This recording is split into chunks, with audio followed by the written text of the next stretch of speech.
है कंप्लेंट और क्या है कॉग्निजेंस है कि कॉग्निजेंस जब हम पढ़ रहे थे सेक्शन नंबर 190 में तो हमने वहां पर 3 सर्कमस्टांसेस देखी थी ना, कब कब कॉग्निजेंस लिया जा सकता है, किस केस में लिया जा सकता है। तो हमने देखा एफआर की बेसिस पे या एफआर या पुलिस रिपोर्ट जो आप कहते हो कंसर्न।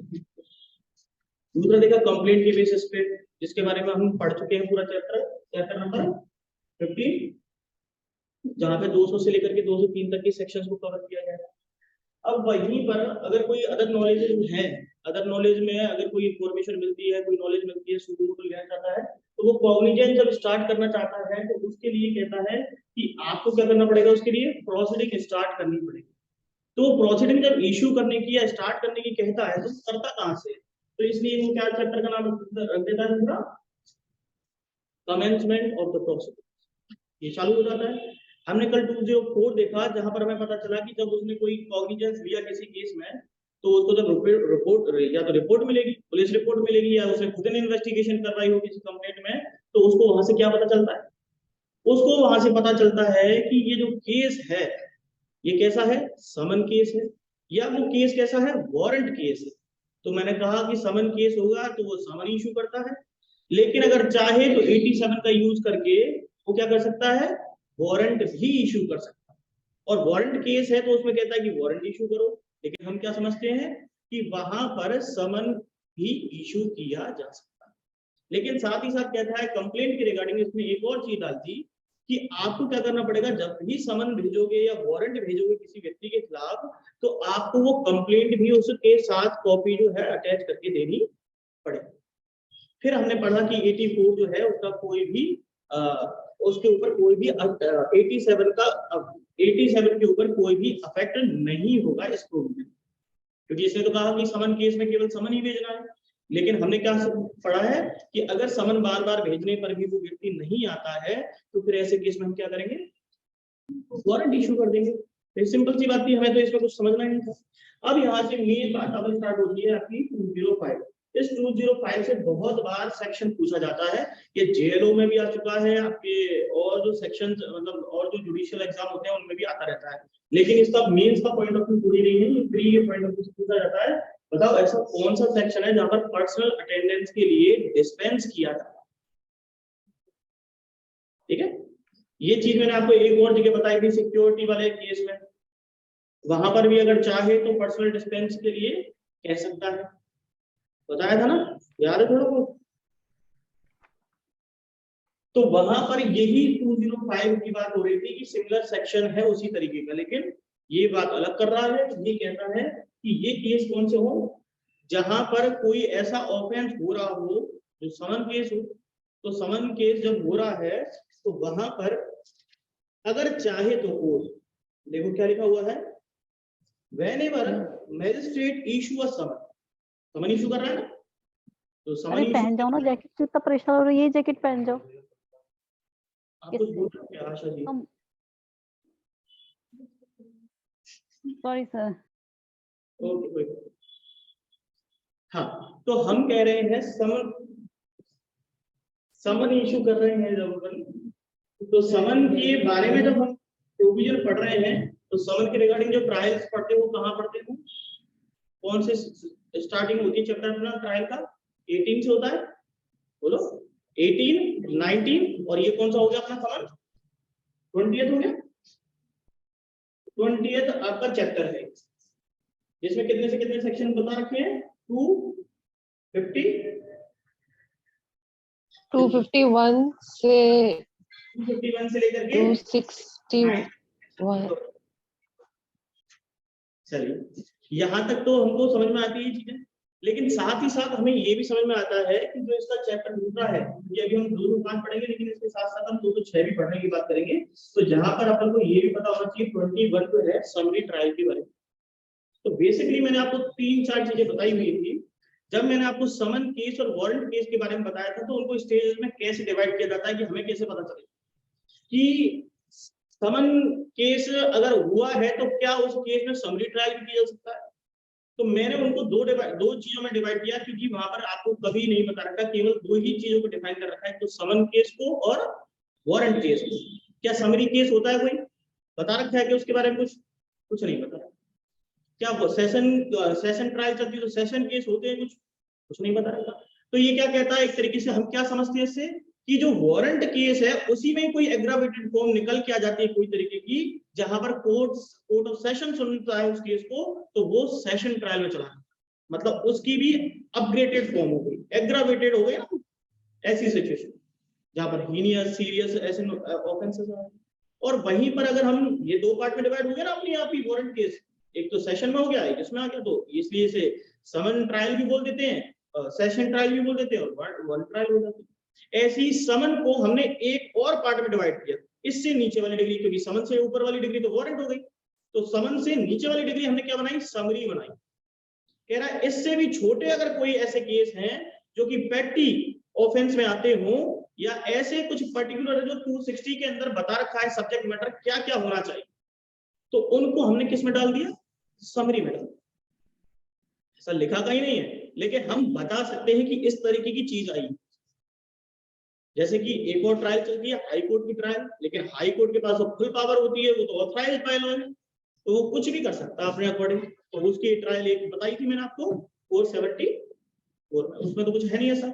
अब यहाँ से हम स्टार्ट कर रहे हैं, जब 205 का इस्तेमाल कर रहे हैं, तो ये कह रहा है कि समन केस है और वहां पर अगर कोई व्यक्ति नहीं उपस्थित होना चाहता तो वो कहेगा कि चलो तुम्हें पर्सनल डिस्पेंस दिया जाता, छूट दी जाती, और या तो तुम आ जाते तो ठीक था, नहीं तो अब तुम अपने प्लीडर को भी भेज सकते हो।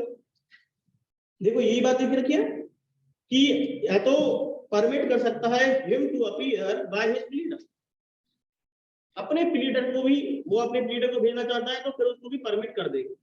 लेकिन साथ ही साथ उसने लिख दिया कि अगर कहीं पर इंक्वायरी या ट्रायल चल रहा हो और कोर्ट को नेसेसरी हो कि भाई साहब तुम्हें तो आना ही आना है, मैं तो तुम्हारा चाहता हूं कि तुम्हारा कोई और गड़बड़ी लग रही है, तो फिर ऐसे समन केस में भी क्या कर सकता है, वो उसको छूट नहीं देगा।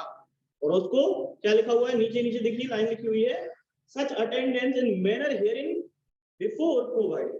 ऐसा मैनर कहां पे बता रखा है बताओ, चैप्टर कौन सा है, चैप्टर 6, 7, उनमें ही तो बता रखा है कि उसी का प्रोसीजर फॉलो करना पड़ेगा। मतलब समन भेजना है आपको किसी व्यक्ति को, वारंट भेजना है, तो उससे आपको कंपल्शन करेगा, कंपेल तो नहीं किया जाता है ना, तो ये उसी प्रक्रिया का इस्तेमाल करेगा। लेकिन इसने जब यहाँ पर ये प्रोविजन डाला है तो ये सब 204 की बात है, ठीक है, कि जैसे समन केस हुआ तो समन वाली चीज होगी और वारंट।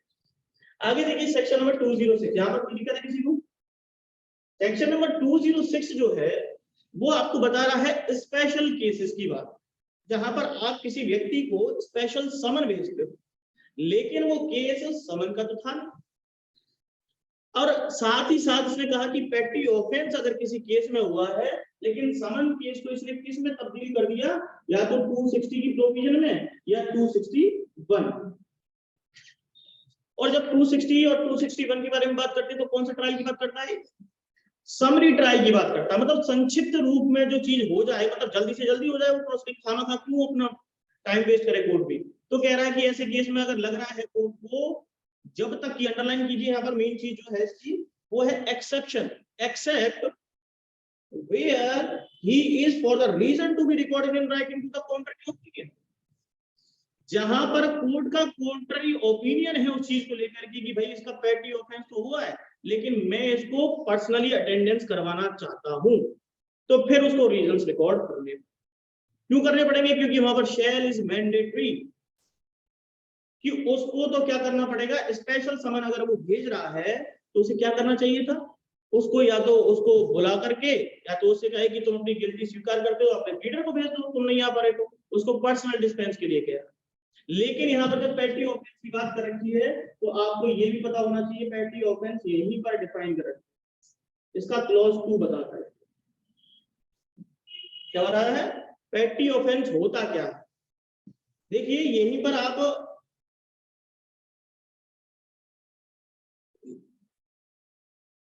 इसमें एक और चीज बता रहा था मैं आपको, यहाँ पर 2 शब्द लिखे होंगे, बाय पोस्ट और बाय मैनेजर। मतलब आप क्या कर रहे हो, खुद ही आपको समन भेजी उन्होंने, मैनेजर नहीं लिखा होगा, मैसेंजर लिखा होगा, हाँ मैं भी ये लिख रहा हूँ, मैनेजर कैसे हो, मैसेंजर जो है, ऐसा भी नहीं है मैनेजर भी हो सकता है, वो मैसेंजर होना चाहिए, कोई भी व्यक्ति हो सकता है।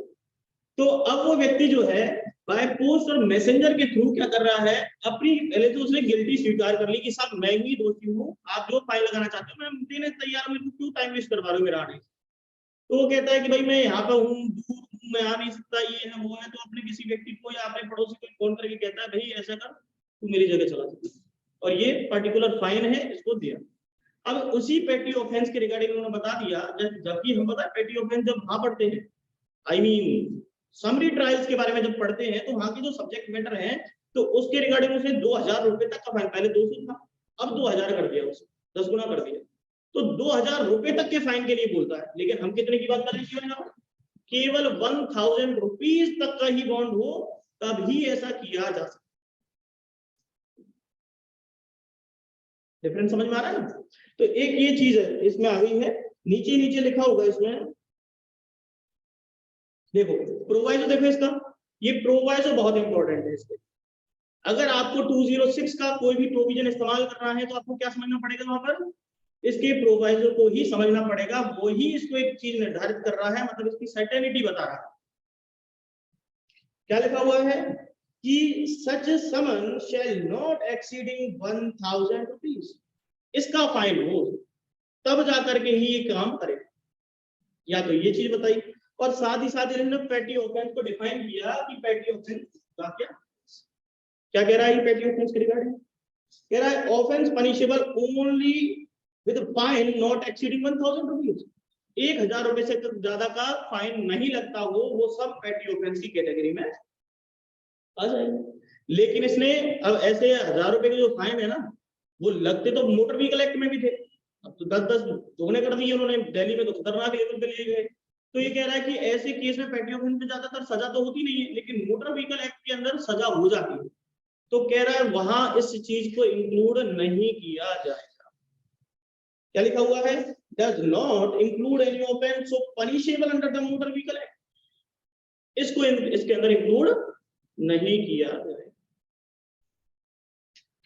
और आगे लिखा हुआ है और under any other law which provide convicting accused person is in his absence on a plea guilty. और अगर कोई अदर लॉ कहता हो कि भाई एब्सेंस है तो कोई दिक्कत नहीं है, हो जाएगा, प्ली गिल्टी कर ले बस वो अपनी, तो उसमें कोई दिक्कत नहीं है, वो भी पेटी ऑफेंस की कैटेगरी में। लेकिन मोटर व्हीकल एक्ट को छोड़।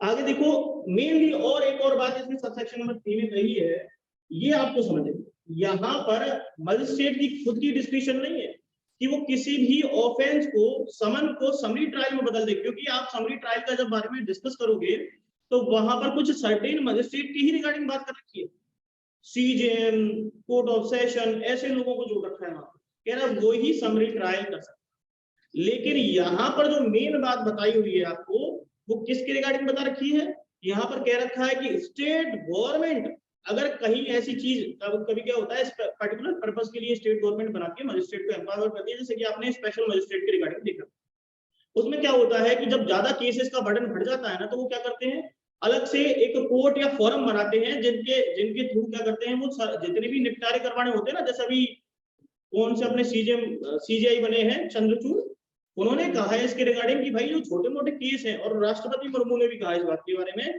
कि ये जो छोटे मोटे केसेस चल रहे हैं ना, इनको खत्म करो सबसे पहले। ये क्या कर रहे हैं, जेलों की संख्या को बढ़ा रहे हैं, और क्योंकि बर्डन बढ़ता जा रहा है और वो व्यक्ति को कोई बेल ही नहीं दिलवा रहा, जबकि उसने काम कुछ नहीं किया ऐसा ऑफेंस, लेकिन फिर भी फंसा हुआ बेचारा। तो उनके पर्पस के लिए क्या कर सकते हैं, स्पेशल पावर से स्पेशल मजिस्ट्रेट को एम्पावर किया जा सकता है। कौन करेगी काम, स्टेट गवर्नमेंट ने किया हो तभी ऐसे समन को समरी में बदल सकती है, वो तभी तो चलाएगी इस केस को। तो क्या कह रहा है, magistrate to exercise the power conferred by the subsection 1 in relation to any offence which is compoundable, इसे अंडरलाइन कीजिए। ये ऑफेंस कैसा होना चाहिए, कंपाउंडेबल नेचर का भी होना चाहिए। अरे तो यार 1000 रुपए से नीचे का होगा, 1000 रुपए तक का ही होगा, वो कंपाउंडेबल नेचर का ही होगा। तो इसलिए इसने कहा कि ये सेटलमेंट के थ्रू भी तो सुलझाया जा सकता है। तो ऐसे डिफामेशन के केसेस जो होते हैं वो भी सेटलमेंट से सुलझाए जा सकते हैं। वो मेरे को कल मैंने उसके बारे में दोबारा से पढ़ा था, वो जो केस था ना, अभी हेमंत बिश्वा है, सीएम है असम के, उनके ऊपर उन्होंने कोई गलत एलिगेशन लगाई थी मनीष सिसोदिया ने, डिफामेशन के जब चार्ज पड़ रहे थे, तो उन सुप्रीम कोर्ट ने उनको, वो पहले सेशन कोर्ट से आई, उनको माने नहीं, क्योंकि वो भी तो उप मुख्यमंत्री है ना दिल्ली के, तो उनके द्वारा अगर ऐसी कोई चीज की गई तो वो गए नहीं, वहां पर समन की थी, फिर उसके समन पे नहीं गए तो कोर्ट ऑफ सेशन ने उनको वारंट भेज दिया, फिर वो तब भी नहीं गए तो वो हाई कोर्ट में रिलीफ लेने गए, तो हाई कोर्ट ने भी उनके रिलीफ को नकार दिया, कह दिया, रिजेक्ट कर दिया, आपकी एप्लीकेशन आपको जाना चाहिए, आप चाहे मुख्यमंत्री क्यों नहीं हो पर आपको जाना चाहिए। हाई कोर्ट में गए, अब वो सुप्रीम कोर्ट में गए तो सुप्रीम कोर्ट ने मना कर दिया, कह रहे हैं भाई साहब तुम पेश क्यों नहीं होते अगर तुम्हारी गलती नहीं है तो। समझ आ रही बात? तो अब ये जो ऐसे एलिगेशन लगाए जाते हैं ना, तो ऐसी तरीके की व्यवस्था भी वहां पर बढ़ा रखी है। तो अब ये कंपाउंडेबल नेचर का था, क्योंकि अगर वो माफी मांग लेता तो समझौते से खत्म कर सकता था। कौन करता, ये राइट किसके पास था? कंपाउंडेबल नेचर का ऑफेंस है, और अगर वो चाहता है कि इस पे केस चले और कहता है कि वो माफी मांग लेकर मैं छोड़ दूंगा, तो ये चीज किसके ऊपर निर्भर करेगी?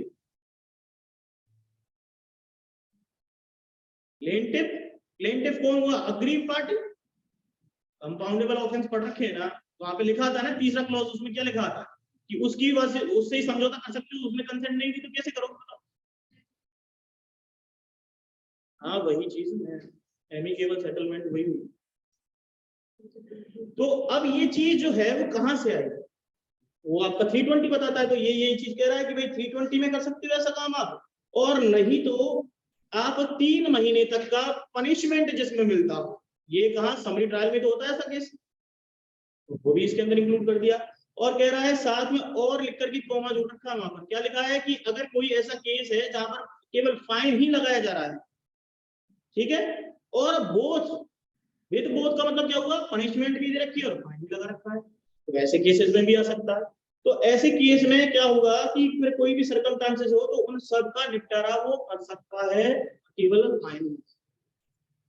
तो मतलब सब कुछ ले लिया इसमें, जितनी जो बारीक चीजें थी सबको उठा लिया, छोटे से छोटे केस, और उनमें समन केस कर सकता है, और नहीं तो हाथ निपटारा भी कर सकता है। ये एक नया प्रोविजन, स्पेशल प्रोविजन है पर्टिकुलर इन केसेस को खत्म करने के लिए। ठीक है, आगे देखिए सेक्शन नंबर 207। ये 207 किसकी बात करता है? सेक्शन नंबर 207 जो है, supply to the accused of a copy of the police report और अदर डॉक्यूमेंट। हमने पहले केवल इतना सा पढ़ रखा था कि जो व्यक्ति होगा इन्फॉर्मेंट, अगर इंफॉर्मेशन देता है एफआईआर के रिगार्डिंग, तो उसको इसकी बात बताई जाएगी कि हमने आपकी एफआईआर लिख ली है, इन्वेस्टिगेशन चल रही है, तो इन्वेस्टिगेशन के बारे में बताएगा, क्योंकि अगर उसने नहीं बताई तो 156 में कैसे जाता, पता है ना ये चीज। और फिर इन्वेस्टिगेशन की अगर रिपोर्ट दे देते हो तो वहां पर भी 173 का सबसेक्शन नंबर 7 या 8 जो है वो भी बाउंड करता है कि आपको इन्फॉर्मेशन फिर भी देनी पड़ेगी अगर इन्वेस्टिगेशन की एफआर आ गई है उसकी। बताओगे सही ना उसको भी, ये आगे हमने कार्रवाई कर ली है। लेकिन अब जो बात हो रही है वो किसकी हो रही है? अक्यूज की बात हो रही है। क्यों हो रही है? क्योंकि भाई साहब आप तो केस कर दिए, इन्वेस्टिगेशन चल रही थी, सब काम हो चुके हैं, लेकिन सबसे मेन मैटर होता है कि उसको भी तो डिफेंस लेना होगा ना अपनी तरफ से, अपने लॉयर को नहीं बुलाएगा क्या? तो आपको उस केस में क्या करना पड़ेगा? आपको उसको कॉपीज देनी पड़ेंगी, जो भी आपने चाहे इन्वेस्टिगेशन की हो चाहे कुछ भी हो। तो यहां पर ये क्या कहता है, देखिए, in any case where the provision has been instituted on a police report. अगर कोई पुलिस रिपोर्ट है, और पुलिस रिपोर्ट का मतलब क्या हुआ कि पुलिस रिपोर्ट तो वही हुई जो इन्वेस्टिगेशन 773 में आ गई है, तो उसके आधार पर कोई केस चल रहा है और मजिस्ट्रेट के पास वो केस पहुंच गया, तो उसने तो पहले तो क्या कहेगा मजिस्ट्रेट वहां पर बाउंड हो जाएगा कि पहले तो पूछेगा कि तुमने दी कि नहीं दी एफआईआर उसको, आई मीन एफआर दी कि नहीं दी उस व्यक्ति को, अक्यूज को। वो नहीं देता है तो फिर मजिस्ट्रेट बाउंड होगा, शेल लिखा हुआ देखिए, वो बाउंड होगा बिना किसी देरी के। वो क्या करे? डॉक्यूमेंट किसको भेजे? अक्यूज को भेजे। अगर नहीं भेजे तो कहेगा पहले मैं केस चालू नहीं कर सकता जब तक कि तुम उसे डॉक्यूमेंट नहीं भेजोगे। किस आधार पर बुलाऊंगा मैं उसे? तो इससे तो टाइम वेस्ट मेरा भी होगा उसका भी होगा। तो इसलिए कह रहा है फ्री ऑफ कॉस्ट दी जाएगी वो अक्यूज को सारी कॉपीज। क्या क्या देगा? देखो, पुलिस रिपोर्ट मतलब 173 की रिपोर्ट दे रहा है, 154 में एफआईआर जो दर्ज करवाई है वो दे रहा है उसको। इसके अलावा सेक्शन नंबर 161 की सबसेक्शन नंबर 3 मतलब विटनेसेस जिन्होंने जो एविडेंस दिया अपनी तरफ से वो दे रहा है उसको। और 173 के अंदर 6 क्लॉज जो आपने पढ़ रखा है, क्या पढ़ा था उसमें? हमने ये पढ़ा था 173 का 6 क्लॉज, जहां पर ऐसे कोई डॉक्यूमेंट जहां पर पुलिस मना कर देती है कि ये डॉक्यूमेंट देने की जरूरत नहीं है, उनको छोड़ करके और कोई डॉक्यूमेंट है तो वो सारे सारे डॉक्यूमेंट भी उनको दिए जा सकते हैं, पहली बात। और साथ ही साथ हमने 164 में तो बार बार बताने की थोड़ा ना जरूरत है इनको क्या क्या चीज चल रही है इनमें। तो 164 अगर कुछ नहीं आ रहा हो तो पूछ ले जरूर लेना। 164 के कन्फेशन और स्टेटमेंट भी देख लिए थे। कन्फेशन कौन करता है? अक्यूज, मतलब इसने करे हैं तो या तो हमने उस टाइम पे दे दी इसको, नहीं तो अब देनी पड़ेगी, नहीं दी तो। और दूसरा स्टेटमेंट और अग्री पर्सन ने या कोई विटनेस ने दिए अपनी तरफ से तो वो भी इसको देने पड़ेंगे। क्यों? सारे डॉक्यूमेंट दोगे जब तो अपने वकील को लेके आएगा कि क्या मैटर हुआ है उसके खिलाफ। तो फिर 173 का सब सेक्शन नंबर 5 भी है इसके अंदर। ये कहता है फॉरवर्ड ऑल डॉक्यूमेंट्स, मतलब ऐसे कुछ डॉक्यूमेंट भी हैं जिनको, मतलब अगर मैं इस तरीके से कहूं कि 173 का सब सेक्शन नंबर 2 हमने पढ़ रखा है, उसके अंदर क्या है, हमने पहले ही सारी डॉक्यूमेंट भेज दिए थे, लेकिन हम क्या करने लगे उस केस में, फर्दर इन्वेस्टिगेशन भी करने लग गए। तो मजिस्ट्रेट ने कह दिया, या हमारा जो स्पेशल जो पुलिस ऑफिसर था जिसको स्टेट ने अपॉइंट कर रखा था, याद है सब सेक्शन नंबर 3 पढ़ा हो तो 173 का सब सेक्शन नंबर 3 वो कहता है कि फर्दर इन्वेस्टिगेशन भी कर सकता है। तो कह रहा है अगर कोई डॉक्यूमेंट छूट गया हो उसे रिपोर्ट में देने के साथ ही, तो कह रहा है 173 का सबसेक्शन नंबर 5 के अंदर अदर कोई डॉक्यूमेंट बचा हुआ है तो वो भी पेश करेगा, तो उनको देना पड़ेगा। लेकिन इसके कुछ प्रोवाइजर जोड़ रखे। क्या जोड़ रखे हैं? जैसे कि पहला प्रोवाइजर जो है वो सबसेक्शन नंबर 3 को लेकर के, जैसे कि सपोज करो कोई ऐसा डॉक्यूमेंट जिनको पहले तो छुड़वा दिया लेकिन कोर्ट ने उनको सुन लिया, कोर्ट को लग रहा है कि नहीं, कोर्ट को क्या लग रहा है वहां पर डिस्क्रिप्शन ही तो थी, पुलिस तो कह रही थी कि भाई इनको या तो मैं खुद ही हटा देता हूँ, नहीं तो अगर नहीं हटाए और पेश कर दिए डॉक्यूमेंट, और बाद में कहता है पुलिस जो है वो बाद में कोर्ट से कहती है कि साहब ये डॉक्यूमेंट आपके काम के नहीं है, मैंने वैसे ही लिए थे, इनको आप एक्सक्लूड कर दो। ये बात पड़ी थी ना, एक्सक्लूड करने की पावर है उसके पास, लेकिन वो कहेगा रीजन बताओ क्यों एक्सक्लूड किए जाए, लेकिन कोर्ट को समझ में नहीं आए। बाद में कह रहा है कोर्ट की भाई इन चीजों को रख लेते हैं, तो सही है, ये तो कह रहा है कि अक्यूज को दो तो फिर वो भी देने पड़ेंगे, ये प्रोवाइजर कहता है। फिर दूसरी बात ये कहता है कि अगर सपोज करो अदर डॉक्यूमेंट जो आपने भेजे, अब वो डॉक्यूमेंट बहुत खतरनाक लेवल के थे, मतलब इतने ज्यादा बड़े थे कि उनको भेज ही नहीं सकते थे, वॉल्यूम में थे वो, तो कितने की कॉपी करवाते तो पैसा तो वैसे ही खर्च हो जाएगा कोर्ट पर, कोर्ट तो क्या देगी, गवर्नमेंट ही देगी, तो इतना पैसा कहां से लाएंगे। तो कहता है कि उसको अलाउ किया जा सकता है उनकी इंस्पेक्शन के लिए, या तो उसको या उसके प्लीडर को, क्योंकि वो जांच पड़ताल तो करेंगे ना कि हुआ क्या एक्चुअल में हमारे साथ। ये सारी प्रक्रिया एक फॉरम पे उतार दी जाएगी और ये सारी की सारी चीजें अक्यूज को सप्लाई कर दी जाएंगी। क्लियर है ये सारी चीजें? क्योंकि वो अपने प्लीडर को लाएगा तो उसको भी तो पता होना चाहिए वो केस में डिफेंस क्या लेगा, जब उसको पता ही नहीं हुआ क्या एक्चुअल में। ये इसलिए देनी पड़ती है क्योंकि हम ट्रायल चालू करेंगे ना आज उसका, इसलिए। आगे देखिए 208 क्या कहता है इस रिगार्ड। अब इस 208 को आप किससे रेफर करोगे, क्योंकि यहाँ पर सेशन की बात कर रहा है। Supply of the copy statement और document to the accused other cases triable by the court of session. In other cases का मतलब समझ लो यहाँ पर कि ये पुलिस रिपोर्ट की बात नहीं कर रहा, कंप्लेंट की बात कर रहा है। किसकी बात कर रहा है? कंप्लेंट की बात कर रहा है। तो उस कंप्लेंट के रिगार्डिंग कह रहा है कि कोर्ट ऑफ सेशन के द्वारा वो ट्रायबल है, और ट्रायबल कैसे करते हैं उसकी 193 का इस्तेमाल करके तो ट्रायल करते हैं, क्यों खुद तो कर नहीं सकती कोर्ट, तो हमें क्या करना पड़ेगा, उसे कमिट करना पड़ेगा उसको 193 में। इसलिए मैंने आपको 193 के साथ क्या लिखवाए थे, रीड विद 207, 208 और 209। याद है? भूल गए? अब देखिए क्या कहता है इसके रिगार्डिंग कि अब इसको सप्लाई करनी है, तो भाई वहां पर जब मजिस्ट्रेट में तो कोर्ट ऑफ सेशन भी तो उसी के अंदर आ गया ना। तो ये क्या कहता है इसके लिए, देखिए कह रहा है in cases instituted other than a police report, police report को छोड़ करके अगर कैसी तरीके से आई है तो कौन से हो गए, कंप्लेंट ही होती है मेनली। तो कह रहा है कि it appear to the magistrate issue a process. अब वो 204 में इशू कर रहा है प्रोसेस, कार्रवाई चालू कर रहा है उसके खिलाफ, मतलब उसको समन या वारंट भेजने की कोशिश कर रहा है exclusively by the court of session. Exclusively अब कोर्ट ऑफ सेशन ही सुन रहा है उसको। तो क्या कह रहा है, magistrate shall without delay furnish to the accused free of cost copy of each of the following. मतलब वो ट्रायल करने, मतलब उसको भेजने से पहले वो मजिस्ट्रेट जो है भाई वो कमिट तो कर रहा है, साथ ही साथ क्या करेगा, वो कंप्लेंट की जो चीजें थी वो सारी की सारी उस अक्यूज को भी देगा। तुमको भेजना है ना, कमिट करना है, कर दो, कोई दिक्कत नहीं है। लेकिन भाई कोर्ट ऑफ सेशन भी तो पूछेगी ना उससे, क्या तुमने ये सारे डॉक्यूमेंट अक्यूज को दे दिए क्या? वो कहेगा साहब नहीं दिए। तो कह रहा क्यों नहीं दिए? नहीं तो मजिस्ट्रेट को देने पड़ेंगे, या तो वो नीचे वाला मजिस्ट्रेट ही दे दे या ऊपर वाला देगा, कोई तो दे। तो ये इसी के बारे में कह रहा है कि क्या कह रहा है, 202 और 200 की रिपोर्ट भेजनी पड़ेगी उस मजिस्ट्रेट के द्वारा। अब ये 200 क्या कहता है पहले तो ये बताओ, मतलब वो कंप्लेंट की बात कर रहा है। कंप्लेंट जो दायर की गई है, जो ऑन ओथ पे ली गई है, इसके द्वारा, मजिस्ट्रेट के द्वारा, एक तो वो होगी इसके अंदर, आएगी कि नहीं आएगी? आ गई। और साथ ही साथ 202 के अंदर क्या करवाते हैं हम, क्या करवाते हैं भाई 202 में? 204 में करवाते हैं। और उसमें तो कोई भेजने की रिपोर्ट भेजते हैं कि 204 में पोस्टपोन होता है। होता क्या है, रिपोर्ट पोस्टपोनमेंट की भेजो किसी को। पोस्टपोनमेंट करवाते क्यों हम?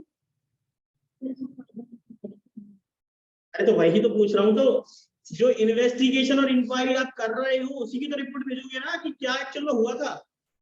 भाई इसको ऐसे समझो कि भाई 173 के अंदर तो इन्वेस्टिगेशन की रिपोर्ट आ चुकी है, तो आपने तो वो भेज दी थी, लेकिन कंप्लेंट की बात है, अभी इन्वेस्टिगेशन हुई है क्या? जब इन्वेस्टिगेशन होगी तभी तो भेजोगे। तो 202 में उसने क्या करवाई, मैंने बताया था प्री और आफ्टर कॉग्निजेंस की बात। तो वो क्या कहता है कि 202 में क्या भेजोगे आप, उसको रिपोर्ट भेजोगे जो आपने इन्वेस्टिगेशन से मंगवाई है, इंक्वायरी आपने खुद ने की है, उसकी रिपोर्ट भी भेजनी जाएगी कि नहीं जाएगी?